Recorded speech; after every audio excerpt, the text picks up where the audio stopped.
नमस्कार।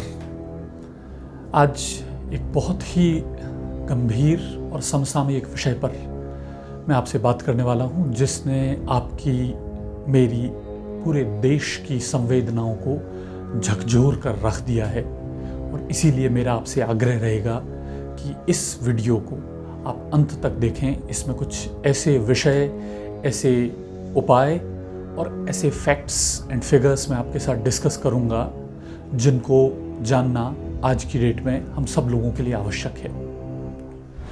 चाहे निर्भया हो, चाहे हैदराबाद, चाहे हाथरस, चाहे बलरामपुर या बारां या थाना गाजी, स्थान बदलते रहते हैं, पीड़ितों के नाम बदलते रहते हैं, परंतु वो पीड़ा, वो त्रासदी, वो कष्ट नहीं बदलता है। हर बार पहले से कुछ और ज़्यादा क्रूर चेहरा इंसानों का सामने आता है।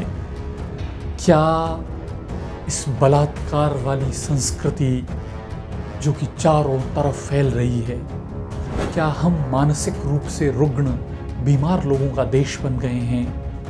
हम ऐसे आदर्शों से आत्मसात ये देश रहा है जहाँ पर नारी की पूजा, नारी का सम्मान सबसे महत्वपूर्ण रहा है, और आज वहाँ पर हजारों की संख्या में नारियां उत्पीड़ित की जा रही हैं, उनका मान मर्दन किया जा रहा है, और ये हम सब लोगों के लिए चिंता का विषय है। आपकी, हमारी बहन बेटियां भी सुरक्षित नहीं हैं।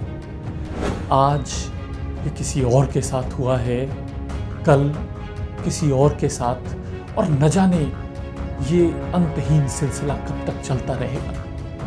हम क्या मोमबत्तियां जलाकर या डीपी काली करके ही अपने कर्तव्य की इतिश्री कर लेंगे?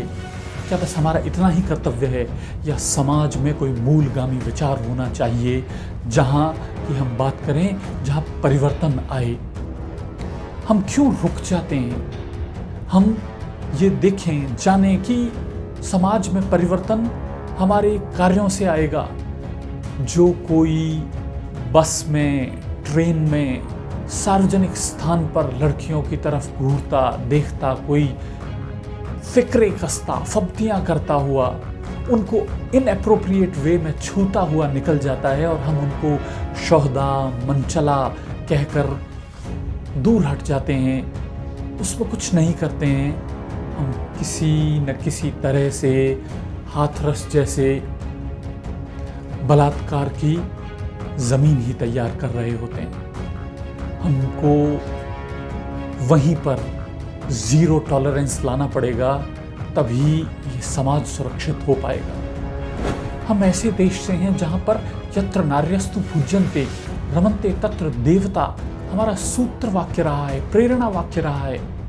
हमारे यहाँ सीता का नाम पहले, राम का बाद में आता है। सीता राम कहा जाता है, राधा कृष्ण कहा जाता है, उमा शंकर कहा जाता है, और वहाँ पर प्रत्येक दिन 88 बलात्कार के केस दर्ज होते हैं। 88, हर 16 मिनट में एक बलात्कार का केस दर्ज हो जाता है। हर 1 घंटे 13 मिनट के अंदर दहेज के कारण किसी माँ, बेटी, बहन की जान चली जाती है। हर घंटे सैकड़ों अपराध होते हैं। हर 2 से 3 दिनों में किसी न किसी लड़की पर, महिला पर एसिड अटैक हो जाता है।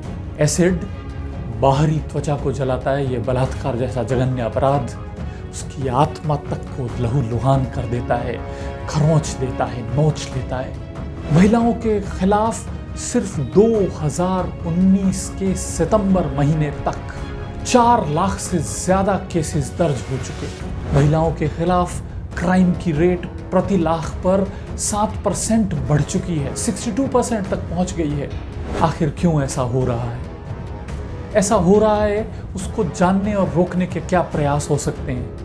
आज मेरा इस वीडियो के माध्यम से एक छोटा सा प्रयास है कि हम सब लोग जागें और इस कार्य को रोकने में, इस तरीके के अन्याय, अत्याचार, क्रूरतम चीज़ों को रोकने के लिए हम क्या कर सकते हैं। हम ये जानें कि परिवार संस्कार की नींव है। संस्कार से ही परिवार, देश, समाज बनता है। हम कहीं परिवारों में ये संस्कार देना भूल रहे हैं। इनइक्वालिटी आ रही है, महिला और पुरुष के बीच में समान व्यवहार नहीं हो रहा है।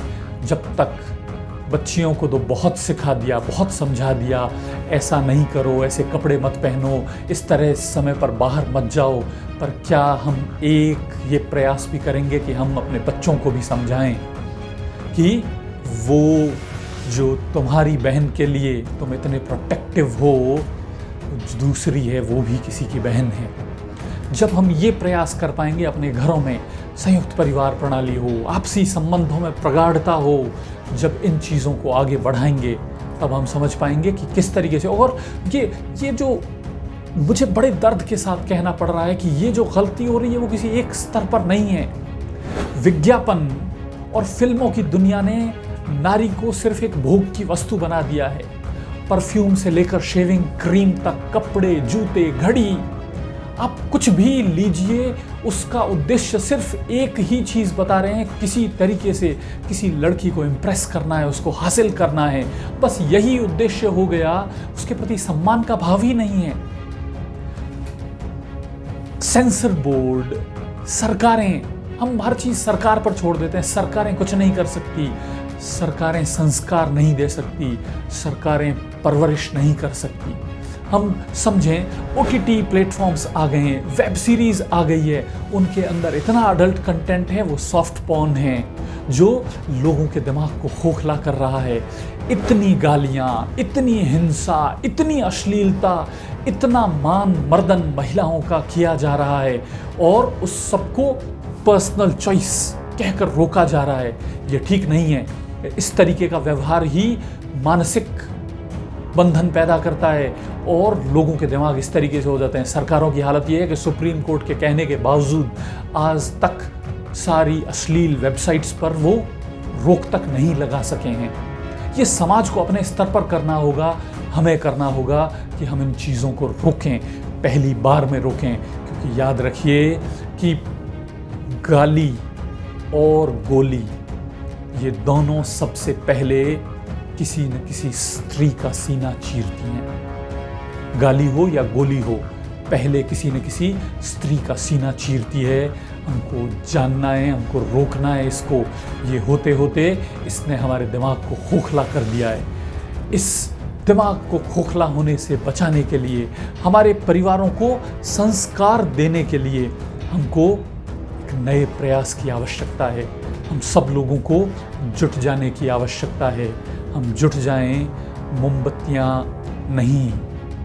अब हम अपने परिवारों को, अपने समाज को सुदृढ़ बनाएं, साथ जोड़ें, इन अपराधों के खिलाफ, इन अपराधियों के खिलाफ पूरी शिद्दत से लड़ें। समाज में जहाँ कहीं भी इस तरीके का अत्याचार दिखे उसको रोकें, क्योंकि हमारे आदर्श ही हमारे जीवन का निर्माण करते हैं।